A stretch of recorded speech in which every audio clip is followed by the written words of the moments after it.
Sorry about that. Took me a minute. My apologies.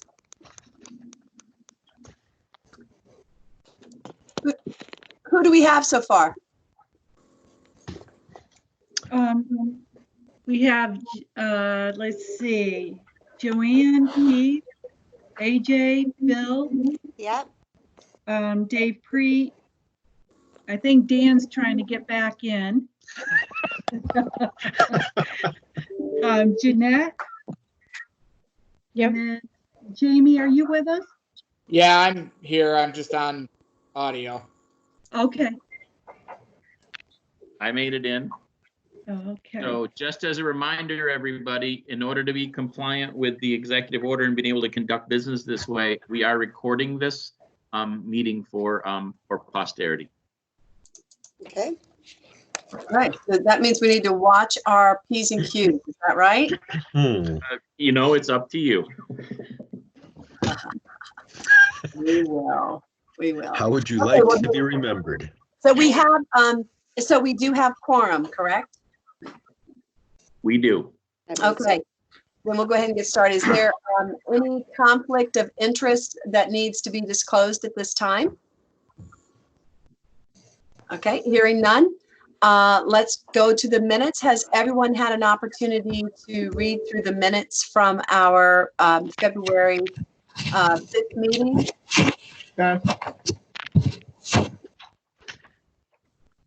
Yes. Okay. Is there a motion to accept the meeting minutes? This is Joanne. Bill Connell, I move it. Okay. Bill second. All right. Joanne moved it. Bill seconded it. Oh, very good. Who's putting that up there? Excellent. I'm doing that. I'm just trying to find the minutes on here so that Oh. everyone can see. Very good. So, oh, there we go. So this is the meeting minutes that you are looking to approve right here in case anyone is wondering. Aren't you special? You know, I don't know about anybody else, but I just want to go through the minutes. Like I've got my mouse on top of it. Like, okay, let's go to the bottom here. So, Do you want me to scroll through it? If so, I will. no, because we've just accepted them, so we don't need, unless there was anything in the minutes where someone felt as though there was a follow-up that we needed to discuss. But I think we're okay. If everyone's all right, let's just go to the youth program. And so, Dan, do you have is there a Yep. So this is it. I will go slowly through it. Keith, if you want me to advance it as you're speaking, please feel free. Oh, yeah, you can just put it on scroll. That would be great. No, I don't know. Okay, just a reminder of the previous approvals and goals set by the O&O committee. Our target was 100 new individuals, new enrollments in PY19. At the time of the writing of this report, it was 30. We were at 36. The emerging workforce team will target 25 work experiences. At the time of the writing of this report, 13 had been engaged and 8 were active. That obviously and clearly has changed now. Emerging workforce team will target 15 training opportunities. To date, there have been 6 individuals enrolled in training. For the month of December, we had 17 referrals, 2 new enrollments. For the month of January, we had 26 referrals and 9 new enrollments. For the month of February, we had 29 referrals and 9 new enrollments. This comes out to 27% for the last 3 months. 6 participants engaged in training, 5 participants moving towards training. I probably don't have to say this, but I will anyway. All of the trainings are paused at this point. And most of the work experiences, most of this is, the first quarter, second quarter, October, November, December, we've been through that. February, Cornell, we had 3 referrals. Bath, we had 9. Montour Falls, we had 3. Elmira, we had 14. And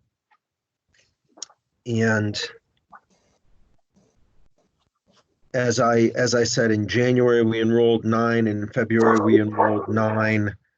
The work experiences were really, I'm going to complain a little bit. The work experiences were really, really going great, really going strong. We had a couple we had 3 that were acting as sort of informal apprenticeships, 2 in HVAC and 1 in a beauty salon, that were supposed to transition seamlessly to employment. Of course, the beauty salon thing has, that's shut down. The 2 individuals we had in work experiences in HVAC are still working, since those have been considered an essential service. We have we pushed hard on outreach. We are still doing that. It looks very different now. Youth Navigator for the Eastern region continues to build our participant base in the Elmira Center, as well as at the Langdon Plaza and the BOCES location. Again, that was in February. Everything has changed now. I'm going to jump down to the amended 32320 part. Since the beginning of the COVID-19 crisis, the emerging workforce has been agile in its response to the daily changes to the manner in which we interact with applicants. Team members and representatives of partner agencies. I'm very proud of the resilience and creativity shown by every member of my team as they've moved to an online model to enroll applicants, deliver services to participants, and effectively work with partner agencies.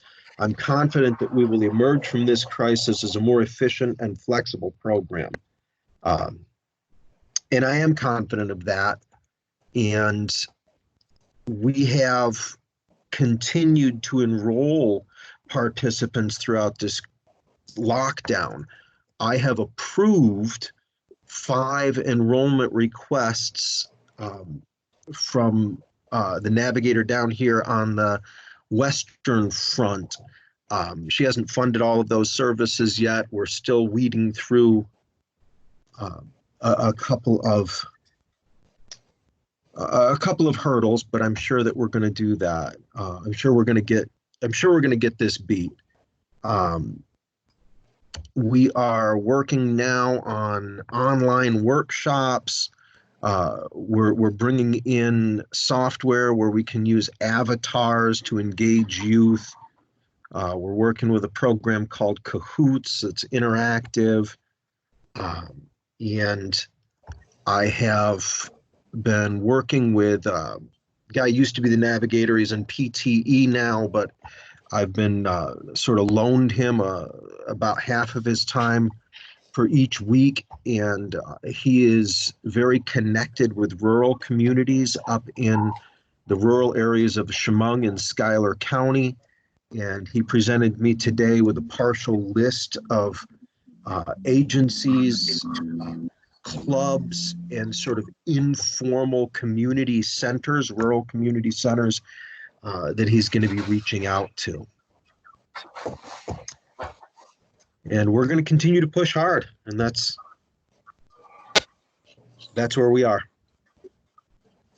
This is Jamie. On those work experiences, do we have any liability if, forbid, something happened and one of those individuals enrolled came down with the virus and had some medical issues?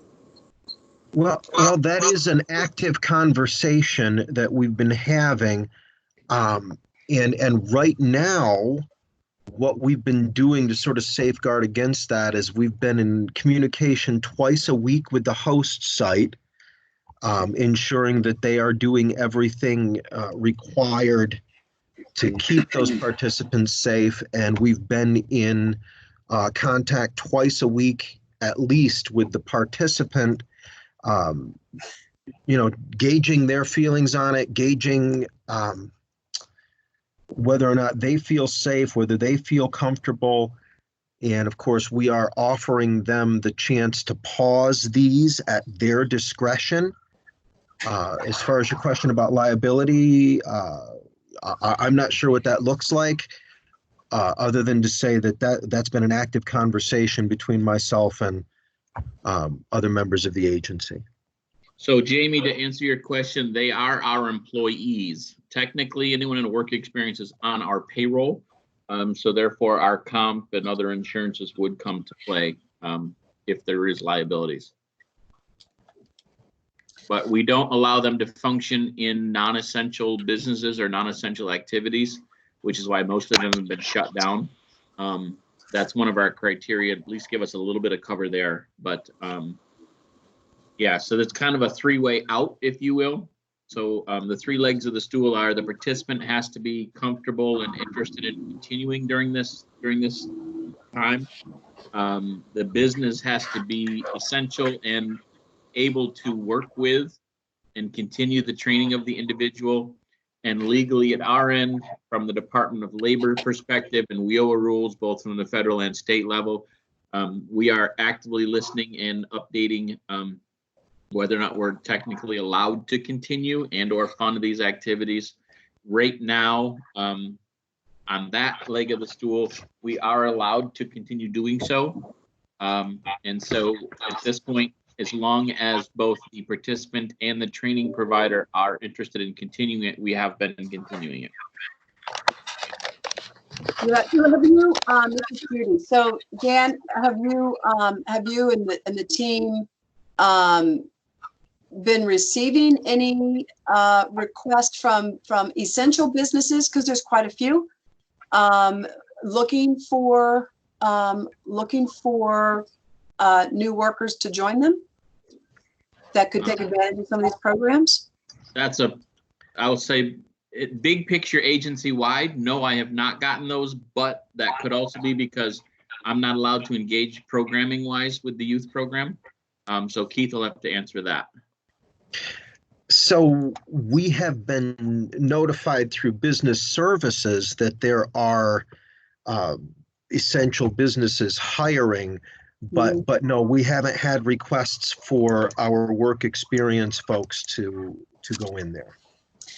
I bring this up just because there was I don't know who anybody else saw this, but Monroe County actually opened up a new job portal specifically for essential businesses and job seekers. And so I guess my impression is that they're sort of, I'm not going to say they're bypassing the WIOA organization, but it does appear that way, because they seem to have discovered there was a need. And so the chamber in Rochester and the Rochester Partnership, I think it's what they call it, they've created this new portal. And so I think when I saw that, it made me think about what we're doing and hope that that the CSS workforce is moving quickly enough that we don't end up with something similar. I don't think that would happen here, but clearly there in Monroe County, the essential businesses have decided they can't get what they need out of their local workforce organization. So in Monroe County, the Greater Rochester area businesses, or Greater Rochester Partnership, or whatever as they call themselves, believe it or not, kind of behind the scenes, they are the local workforce development board. They are connected kind of behind. They're separate and distinct in terms of FEINs and stuff, but they are connected and then it can work. I'll also share that there is some conversations right now with the Department of Labor. They are trying to reprogram and create little micro sites, if you will, so for just this purpose. New York City has the scope and means. New York City's got one. And I suspect that some of the Greater Rochester Partnership may have come out of, kind of following New York City's lead on this. But we are trying to get there. Our challenge is going to be twofold. Operationally, number one, historically, the Department of Labor really, really, really frowns on workforce boards creating their own little micro websites, which is why we have heretofore been limited to kind of posting on social media and little hot job announcements and things like that. So that's really kind of, it's a legacy of the historical, I don't want to say beat down, but discouragement. How about that? The historical discouragement that the Department of Labor has put on workforce boards around creating these little job board sites. Maybe this will shuffle the deck a little bit enough that we can be free to do those things. But we could certainly kind of lead that charge. I guess if there's enough drive and interest on the part of the board, we do have the ability on our website to post some things and kind of get that out. I guess I'll leave that up to kind of the, you as the operations, committee and ultimately the board. If we want to go down this road, we could try and put something together. Well, I think we as the board had already obligated or approved spending monies to upgrade and improve the website, right? Right. That's a different functionality, but than from creating a job posting board. Okay. That specifically, because we'd be creating a competing tool to what the New York State Department of Labor's job bank is.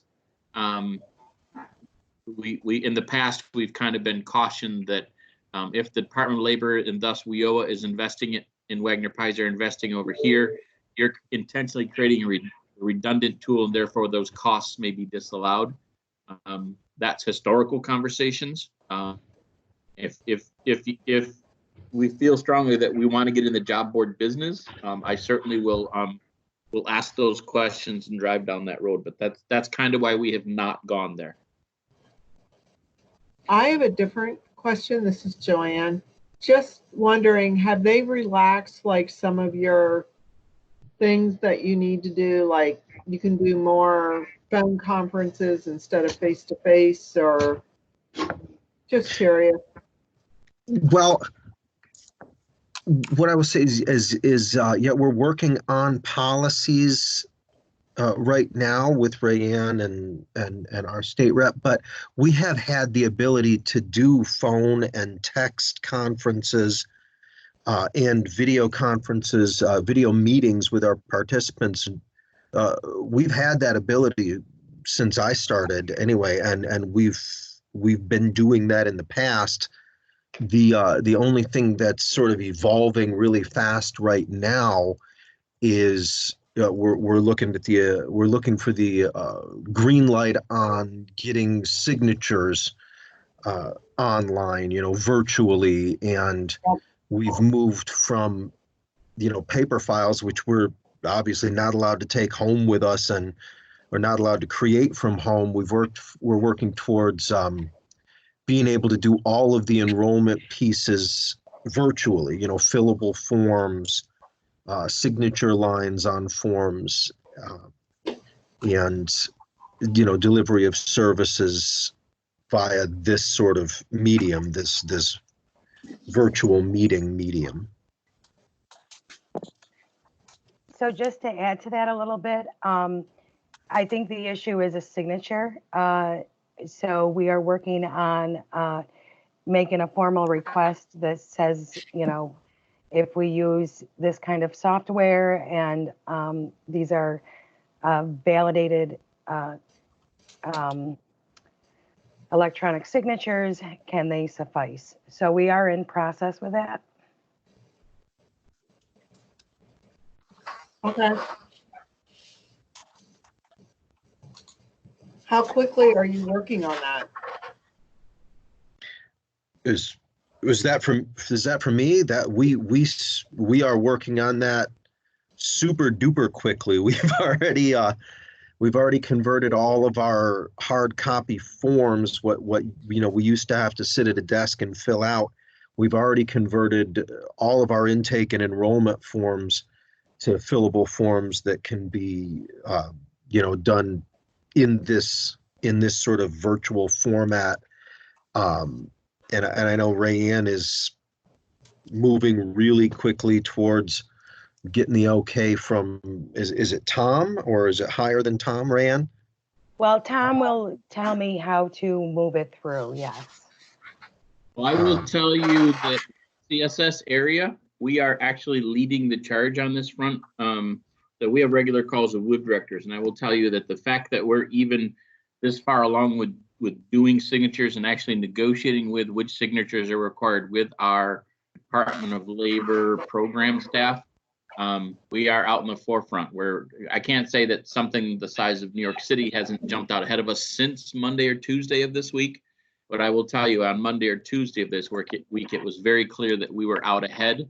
And the holdup right now is literally, Rayanne is kind of the point of the spear. She is working with Tom to get specific questions and allowabilities. And as honestly, he can't answer it. So he's going up to Albany to get answers on if we do this, can we do this? Should we do this? He doesn't have those answers, so he's going to Albany to get it. And the holdup right now is not at our end. We got the tools in place in terms of the documents. We've already agreed that we're going to buy the licenses for the Adobe signature software, and it's got all the required, protections and whatnot in it. Really, where we're at is, will Albany allow us to do this operationally, programmatically? And that's where we're at. As soon as Tom says, yes, you can sign the intake, the eligibility and intake application, you can sign that electronically. We're ready to buy that software, drop it in on the appropriate location, and go live with it. We're prepared as soon as the state says yes. That's great. That is great. And I would add to that, my team has been actively engaged in outreach via social media, and we've brought in the last 2 days 4 new referrals from, and I know that doesn't sound like much, but it's a whole lot when the whole world is shut down. But we brought in 4 new referrals from our social media outreach. So just taking this one step farther and looking at the future. So I'm sure one of the things Department of Labor is realizing is if they allow this now, that this would be something we'd want to continue afterwards. So Yes, ma'am. I understand their delay but if they allow this, and when all of this is done, then what we were talking about as far as more of an interactive website would be more possible, because they could actually complete the form on the website and submit it, correct? Absolutely. And I got to be honest, I will tell you, and Rayanne and Keith and Phyllis and other members of my staff that are on this, you can certainly attest. The analogy that I use is the cement is very, very wet. We are going to write our names in it before it dries. They're not going back to, once they give us permission, once they open this door, we're going to plow through it so far and so fast with so many of our programs, from customized trainings to OJTs to youth, everything to ITA, everything across the board, we're going to go electronic with, just to resist that. The state will have to take intentional, specific effort to backtrack on this, because we want to drive this and open this window as a door, whatever you want to call it, as wide as it can go, because we do not want to go back. We just don't. Absolutely. And I think that just from what I am hearing, sort of across the across the state, that I think that the state is looking at this. I'm not going to speak about Department of Labor, but I think there are a lot of folks in the state at different levels that are seeing this. The positive of this is that we are going to become more technologically efficient, and that we will be stronger because we have these other tools that we're now employing and using. So I really don't think that there's going to be a push for us to retract and go back, unless it's very specific to some sort of something very legal, not policy, but legal, that forces us to do that. That's just from what I've heard from different conversations. Yep. I will say that at the highest levels of the Department of Labor that I interact with, anyways. I think they're coming to the realization that they were caught off guard, and they probably should have, and I'm paraphrasing here and taking certain liberties, I guess, but I think they are realizing that they should have already been out in front of this in terms of technologies, and now they're finding themselves playing catch up very quickly. So I don't think it will close either, unless the feds step in and say something somewhere. But I don't want to take any chances. We're gonna barrel through, and we're gonna open it up as wide as we can, and we're gonna force them to close it on us. Well, and I was going to say, I at least know on the DSS side of things, OTDA has been in communication with the federal government to get a lot of waivers and things put in place for us to be able to alter how we do business. And I'm hoping too, some of that also stays. So it could be your Department of Labor is talking to the feds now about it. I would, And anything quick. yeah, I would think that they would be. It just makes too much, it makes too much sense. Well, so maybe they won't, what do I know?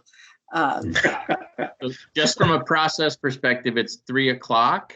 So we probably should keep plugging ahead. Not that this isn't great conversation, and I will continue it, and we can table other things. Okay, But, yeah, this is good. So let's move on to, by the way, that was a good conversation, and thank you, Dan, for adding the pieces you added. So individuals with disabilities, update. so three of our 4 career centers have their disability machines operational. We have done a first round of training on staff in them on Tuesday. Actually, to be honest with you, we'd already have the 4th one in, except for the world collapse there. So on Tuesday, I will be going and installing the 4th and final accessible setup in Elmira. And then we'll have all of our new equipment up and running. The Elmira staff obviously won't be trained because none of them will be there. I'll be working by myself. And but when they do come back, there'll be a shiny new setup machine waiting for them. Awesome. Very good. Any questions for Dan on the equipment? I do not have any questions or anything, but can we go back to vote on the youth program report, please? Thank you. Great catch. Is that AJ? Yes. Yeah, great catch. Great check. Okay. Yeah, so I'll entertain a motion to accept the youth program, the report summary. I'll move it, Joanne. Okay. Or I'll second whoever moved. All right. So I got Joanne on a first. Who's the second? I'll second it, Jeanette. Thank you, Jeanette. Thank you. So first and seconded. All those in favor? Aye. Aye. Thank you. Anyone Thank you. opposed or abstaining? Okay, perfect. Okay, thank you. Dan, anything else on the ADA piece? At some point, we do need to circle back to ADA accessibility standards and looking at our career centers, but I have no idea what the timeline would be on that, truthfully, because it'll require opening up the centers. Okay, well, can we just sort of keep that, sort of front and center so that we, as a committee, look at this so it doesn't fall off our radar screen? Absolutely. I've kept this bullet point on here, the ADA accessibility standards next steps, just to do that. So the next meeting, you'll see the new equipment update off, and that will be our only thing. And then you can, as a group, you can begin plotting what those next steps and things look like. So as soon as next meeting, if knock on the proverbial wood, we're back in business. And even if we're not, if we want to talk big picture and stuff, we can begin those conversations at the next meeting. Good. Okay.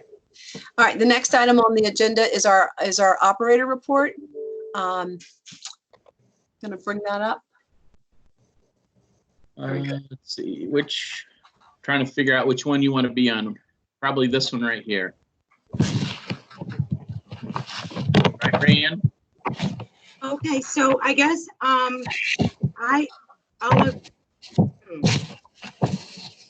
can use this one.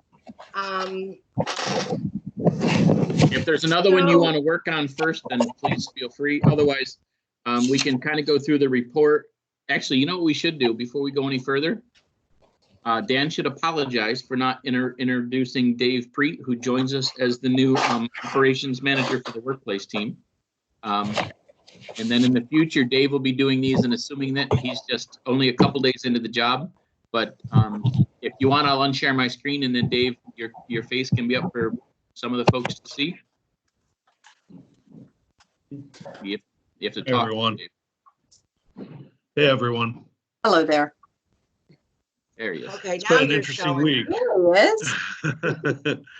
Yeah, it's been an interesting week. You know, I know most jobs you kind of get some in-person face-to-face training, but hey, this is what technology's for. So I've gotten to know a few people quite well here in the first week via this awesome app. So it's great to be aboard, and I look forward to it, and I'm really excited. So look forward to working with you all. That's great. Well, welcome. And we promise we won't be that hard on you for the first month. Okay, I'll hold you to that. Dave, can you just give us a quick thumbnail of your previous work history and Sure. what brings you here?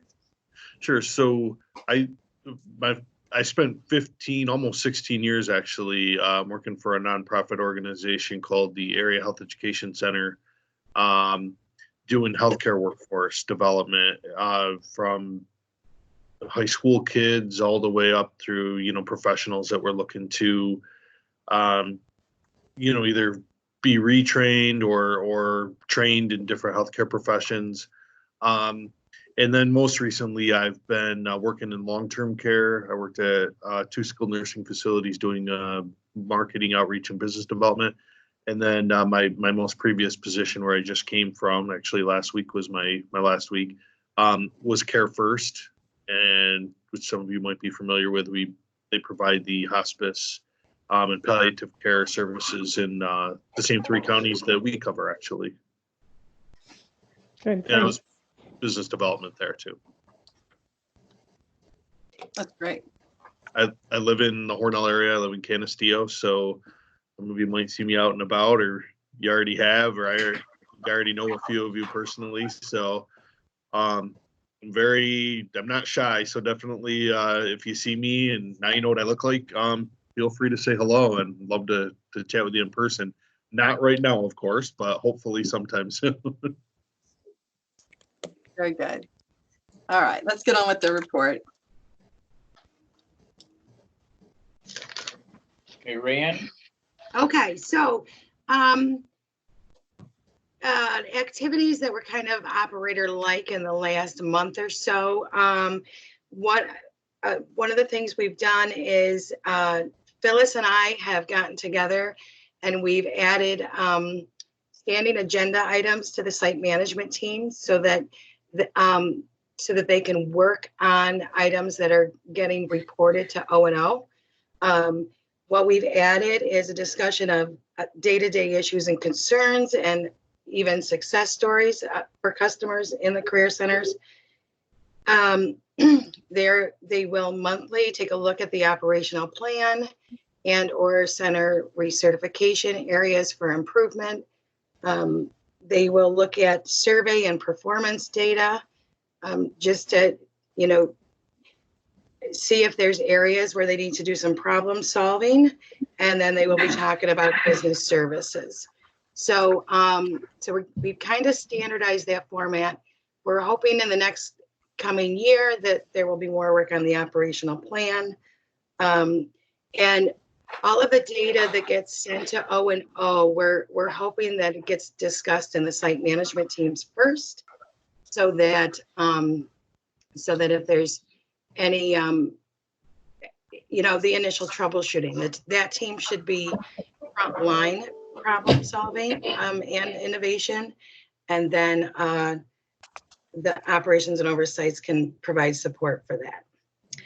So this is a summary of the survey returns, because in the last year, we've developed some surveys.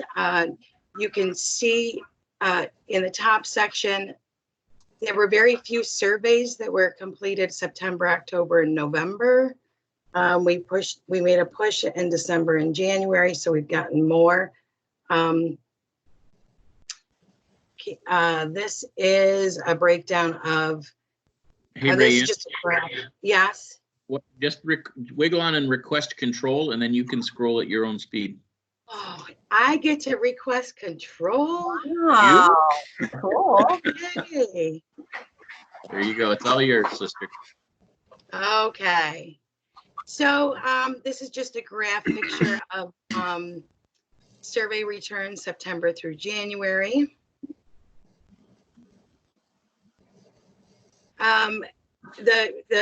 The vast majority of surveys discuss either satisfaction or very satisfied with the services that they get in the career centers. There was one dissatisfied in the Elmira Center. Again, there's a lot of satisfaction with the quality of service, a lot of satisfaction with wait time. These are what the purpose of the visit. Is someone else moving? Okay.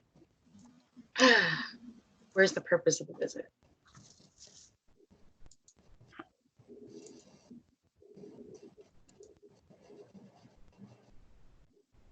There we go. Purpose of the visit. The majority of people are coming in for the computer or internet, some for copying and printing, very few for telephone and faxing, meetings and workshops.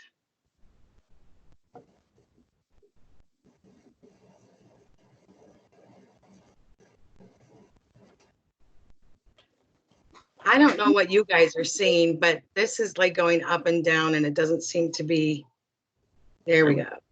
Leave that there, whoever's moving it. We're gonna get there. You know what? We just have to be, we're all getting used to this new format. So you're good. Good. Why, thank you. So here's a list of how people heard about the center. Again, the majority are from unemployment insurance. You can see there were repeat customers, walk-ins. So you can go ahead and read those for yourself. The recommended activities or recommended additional services. So this can be a topic that the site management teams can review to see if any of these additional requests can be accommodated. Like a coffee pot, I think that's a great idea. I think it should also include an espresso and latte machine, perhaps. May I tell you that historically speaking, CSS used to offer coffee service and water service in all of its career centers. And round about the last time the Great Recession hit us, Department of Labor sort of said we could no longer pay for those. They were no longer allowable costs. So, but we did actually used to offer that. Yeah. I was being a little tongue in cheek, I guess, on that one. So these are things that the site management team can take a look at to see if they can provide, and they can look at the suggestions for what can be done better. So, and as far as anything more for the operator report, there is a new operator manager. You just met Mr. Preet, and that's all that I have. This might be, I'm going to take back control. Okay. All right. So this right here is a data set that I had Rayanne put together. We were getting some questions on UI numbers. So given the speed with which this was all happening, what did the UI numbers look like? This is, so I did ask at a statewide meeting if we could have numbers. Albany has said that really federally speaking, Some of the UI numbers are embargoed until they're formally released. Reason being is because things like unemployment numbers and unemployment rates move the market, so they have to be very cautious releasing information to one place, or one place getting it before someone else or whatever. So it's embargoed. So we are going to have a very hard time getting UI numbers in anything close to real time. So one of the other workforce areas actually pointed out a potential way to kind of flag this. So I challenged Rayanne with to kind of chase it down and see what we can do. So what you see here really is some data representing what's going on in the system. So I can't tell you who's applying for UI necessarily, but what we can do is look at the people who are registering in OSOS, and the Department of Labor Service is their first service that's registering them. So this could be somebody who just for the, they went into the job zone and logged in for the first time. A huge number of these would be like the TCC, the unemployment call centers, would be putting it in there. So this really is a stand-in data set. This is not the UI numbers, but it is reflecting their impact, because a good chunk of these new registrations in which the person's DOL service is their first service is likely people on UI. So what you see, I'm going to start on the lower left where it says volume registrations by week. So week 7, and this is Dan had a handle on this one, so things got buggered up, which is why it doesn't have the nice date like Rayanne's does. But week 7 is this week. So this week, you can see the Hornell office and the DOL office, their numbers. And this data is through, I think, close of business yesterday, correct, Rayanne? Because this was just updated today. Okay, so this represents the new UI or the new registrations in the OSOS system in which the DOL service was that first service. So this is only 4 out of 5 days. So for this week, you see we've already crossed the 1,000-person threshold in the CSS area. Last week, it's down a little bit because the OSOS data gets buggered up sometimes. So last week was about 650, so we're up from that. But what I want you to draw your particular attention to is the 5 weeks preceding this COVID lockdown craziness. We were rolling it along at a pretty slow and steady rate of new enrollments. And then all of a sudden, bam, it took off.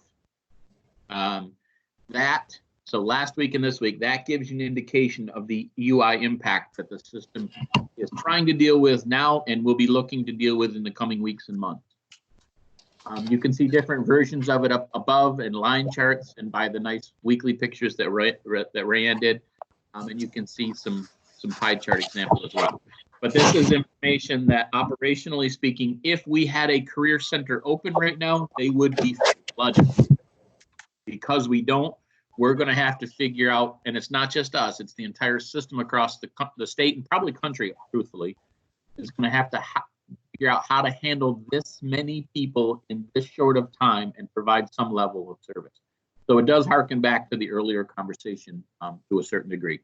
I wanted to have Rayanne kind of share this with you because, well, I think it's good, important information for you to see. That's all I have to say. Perfect. I would just say we're seeing an increase in SNAP applications, and for the most part, it's people who have lost jobs. About 50% increase from last week. Right. Well, and I think you're going to see now that the governor has considered all non-essential construction to be stopped. I think you're going to see even more. Because construction actually was a pretty strong piece of, at least for us here in Schuyler. I don't know about the rest of the CSS area, but I think you're definitely going to see something coming from that. Yeah. So I do want to take just a moment and go back just for a minute. Earlier, you said that we had one response to the survey that someone was disappointed or not satisfied. What was the process? mean, what's the process that, Dan, that you're using to, one, identify that, to, address it, and document and address it? I mean, what's your process for this, rather than just saying we had a negative? So here's what I will tell you. Some of these data sets and some of these surveys I didn't even see.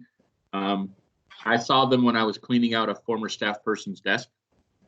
So I didn't know that there were negatives, and I didn't have some of this data. So can I pop in on that? Yeah, so I'm just saying, if you're asking me from a process, I don't have one. I do know there is some work at the centers, and I think that's where Rayanne is going to pop in and weigh in. Yeah. There was discussion. This was something, again, Phyllis and I had discussed this in the absence of the manager at that time.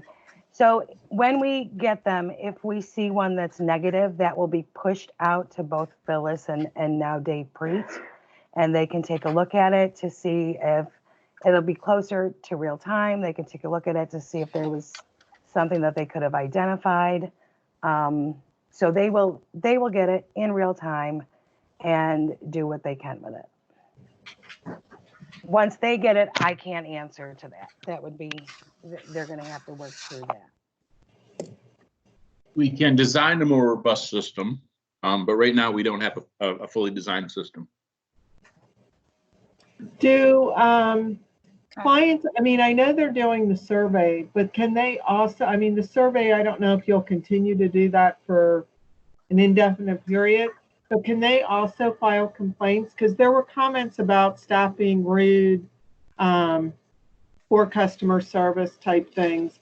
And I'm just wondering, like, we track our complaints. Yes, there are a variety of different types of complaints that can be made by the customer. It can be just,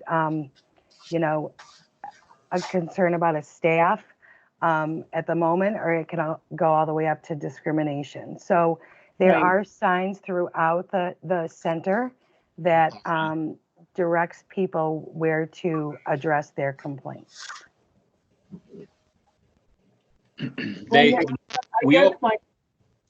I'm sorry, go ahead. I was going to say, just as a follow-up with that, though, like, they submit the complaint, and then what happens? Because, it's one thing for a consumer to submit a complaint, you send them a letter saying, yes, it'll be looked into or whatever, but then what do you do with that complaint? Because I know for us, like, I see all the complaints, and what they are, most of the time I'm talking to the staff about what happened. But is there some type of follow-up, or do they just log it? I mean, I know for the discrimination, yes, there's a whole process, but just for those small complaints, like this person was rude to me, or, do you track those? Does the person get talked to? Do you ask questions? I don't know. So, yes, in WIOA, there's the grievance logs and complaint logs and stuff for those formal things. For the daily little nitpicky stuff, I think in the center policy manual right now, and I don't have it handy here to flip through it, I think there's some reference and some basic protocols to it. My thought would be that we need to build this out a little bit and actually figure out what we're going to do with it realistically. And it's the process itself is, and I'm not proud to say this, but it's not actually quite as easy as it sounds, because the good chunk of the people that are working in the centers are not, they come from different agencies. So in terms of, disciplining and things like that, there's all sorts of channels, and, you got to go up and down, chains of command and things like that. But it is a weakness of the system right now that we don't have a good protocol on this. And yes, I would like to continue collecting these. We've actually invested in boxes, permanent, like actual boxes for people to do surveys over time. So the intent is to keep gathering this information for improvement purposes. But I think we do need to, and now that Dave's on board and whatnot, I think we have the opportunity to do something a little more robust on quality assurance type of things in the centers. And I hate to sound like I'm hemming and hawing a little bit about this, but I'm feeling very much like we don't have a good system here. We haven't had one for a while, and we are going to have to just kind of admit that and then build forward. I think it's a great way, though, to see what's, kind of get the feel of what the consumer is thinking when you start reviewing and seeing what the complaints were. And, one of the things that we did is just a lot of, this isn't tolerated to be rude to people. I mean, you can be really busy and there's a polite way to talk to people and then there's not. Because I got those complaints too. I mean, and I worked really hard not to lessen those complaints. Mm-hmm. Yeah, So oh, go ahead. No, go ahead, Jeanette. A suggestion, I mean, we would have the supervisor list what action they took and then sign off on it before it went to an administrator. And that helped ensure that whoever's in charge of that office was quickly aware of it, had some responsibility to take an action and document it. So a customer always has, they can let the manager of the career centers know about a complaint. And in the past, that manager would then address the complaint with that individual. And if it involved another partner staff, then the manager of the career center would go to the supervisor of that staff person that is covering in the career center and have a discussion about it.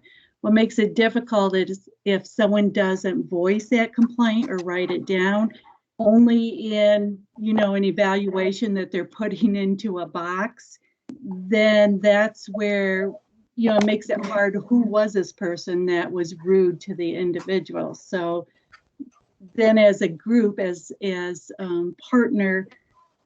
partners, we need to decide, okay, it may be that we need more staff training on customer service and that sort of thing.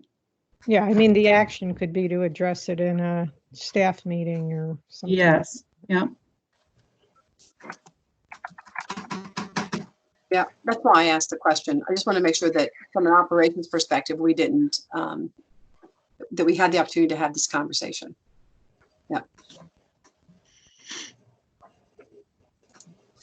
Okay. And that just really takes us right into quality assurance and performance report. Okay, so I think I can still move things. So maybe not. Yeah, you are. Well, I'm trying to open up the center improvements. Okay, right here. There we go. Oh, we got to make this bigger.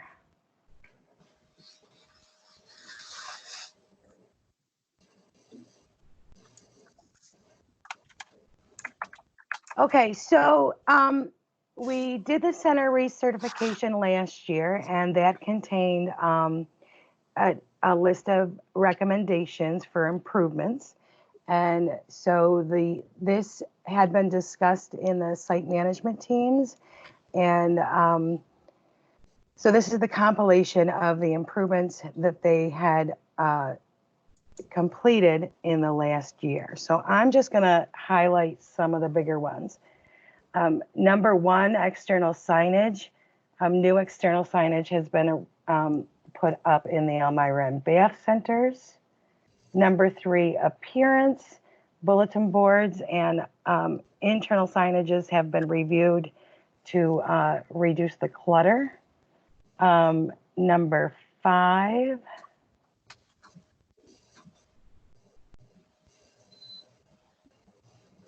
is resource room. All of the equipment has been upgraded and the ADA computers are in all but one center.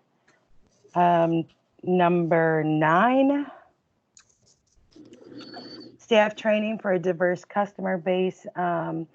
According to the operator manager at the time, all staff received new and or continued training regarding to working with a diverse population. Number 14,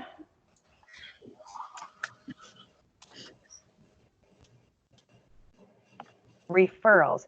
So referrals to partner programs, there has been a process put in place and forms put in place so that the different partners inside the career centers can make referrals and track referrals to partner agencies. Number 21, business services.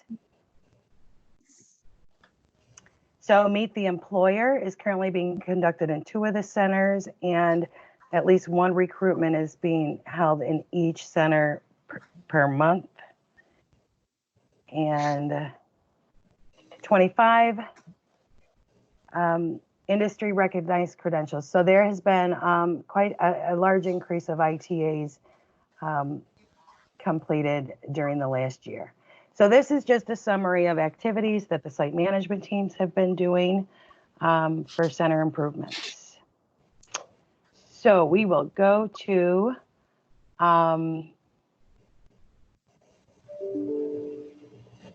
so this is the summary of the recertification process.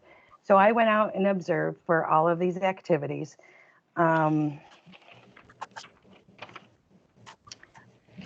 The certification requirements, there's 16 required elements. So all of the centers need to have all of the required elements. They include things like emergency preparedness, ADA, staffing, etc. So all of the centers, I could observe the presence of all of the 16 components. Then there are 2 enhancements. So enhancement 1 contains 11 items. They center around physical accessibility and programmatic accessibility.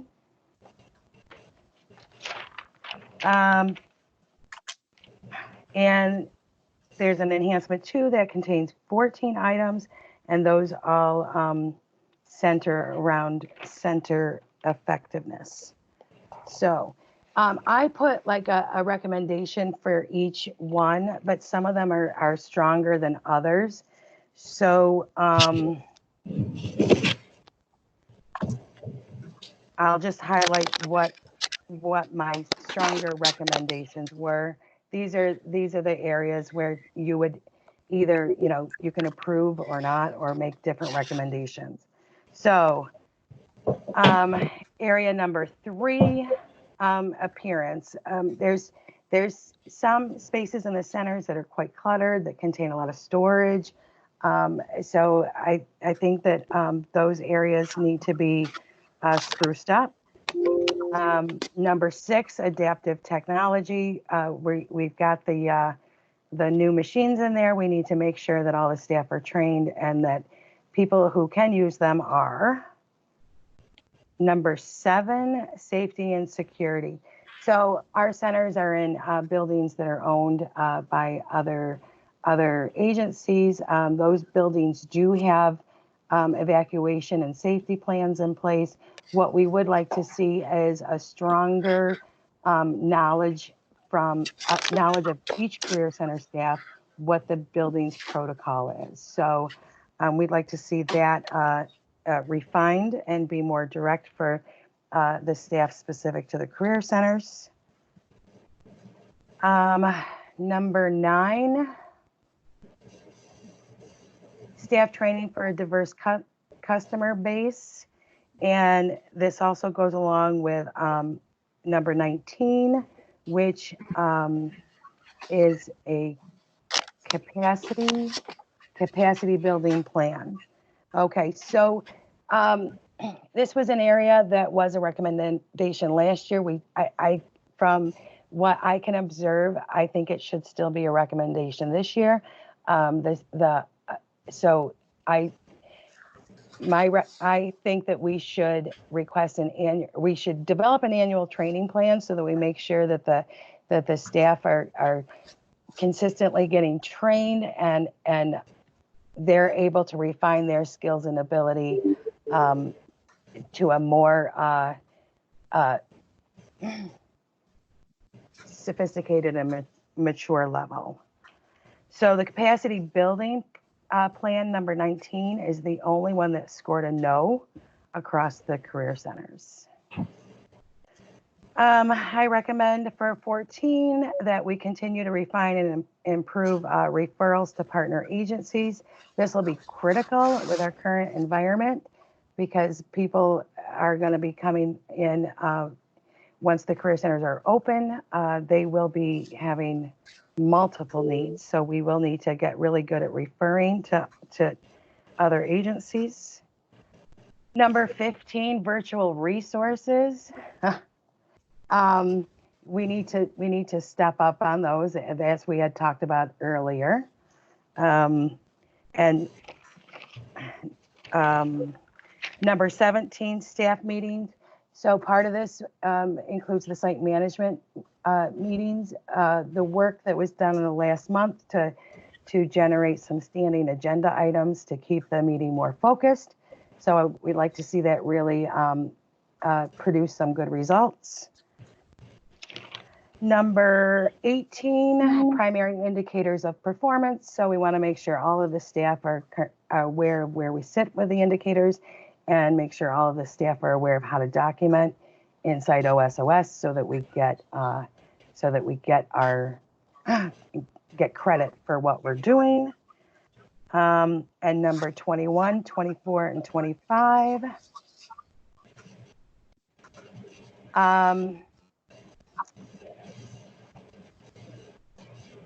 Is really WIOA goals, business services, employment outcomes, and credential attainment.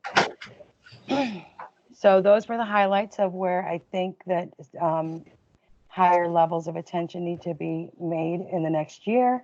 I did score a yes for all items except for number 19, the capacity building plan. And does anybody have any questions?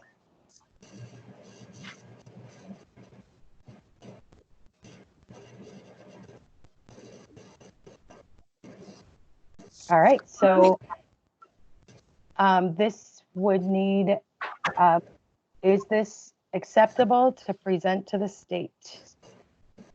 So what we're looking for now is a motion to accept this. So moved. This is Bill. I'll make the motion. All right. So I got Bill making the motion, and who did I hear? AJ. AJ, thank you. AJ seconding that. All those in favor of considering this to be a, first of all, are there any more questions on this since this is going to the state? Okay, so hearing none. So this is a vote to affirm that this report's ready to go to the state. All those in favor say aye. Aye. Aye. And that's that 3 people. Anybody opposed? Okay. There you go. So that's it's passed. So this can now go to this can now be sent to the state. Thank you very much. Okay. And I believe that's all I have. I think so. Is there that does sort of finish what we have on our agenda for today? Are there any other comments or concerns or any issues, that is related to what we're doing here, especially as we're watching Washington, D.C. and what they're doing today? So I think this was a snapshot in time. And I think the scoring is probably accurate given the snapshot in which it's in.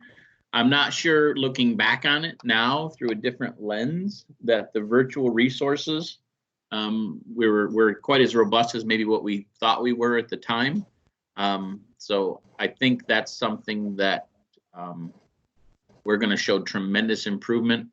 on moving forward. And I think if we continue the focus on, out of this group, of looking at the accessibility in our career centers for individuals with various handicaps, I think we're going to show big growth there as well. So that's where we're really focusing. That and job referrals are kind of the three biggies out of here, because I think if we can do those three things really well, I think we'll also see secondary effects in other scoring areas. But I would love to, you know, do those big three seem to kind of be the big three that this group would like us to see focused on, or is there maybe something else you want to make it a big four or a big five? Well, I'll go back to something we've talked about in previous meetings, which is we really, this goes to the virtuality, you know, being virtual and making sure that what we are doing is appropriate for not just young folks now that are using their phones for everything, but now it's for us too. So us older folks. So I do think it becomes even more critical that we have the ability to provide the services in a mobile setting. We really have to be working towards that.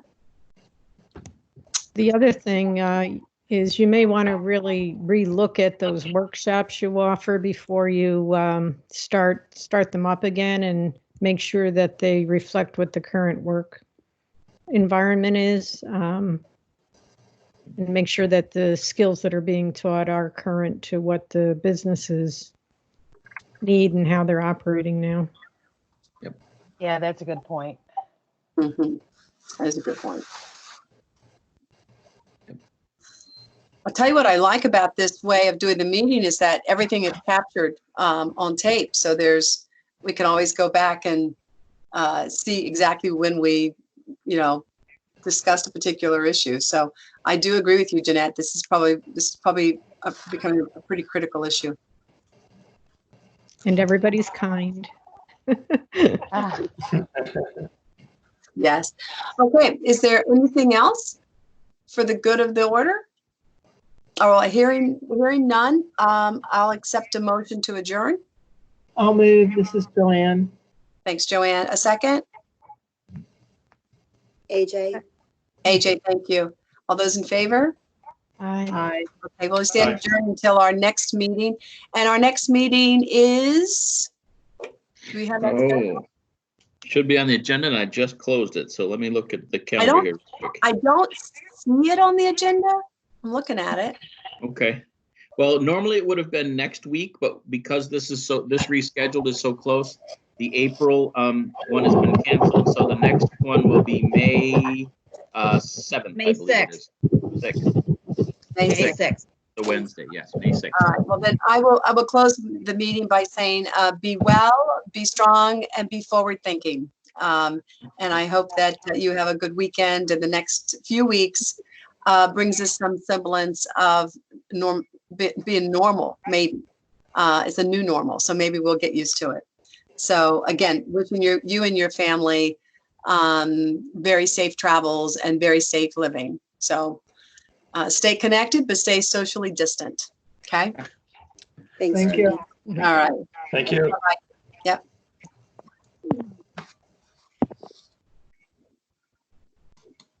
Very cool.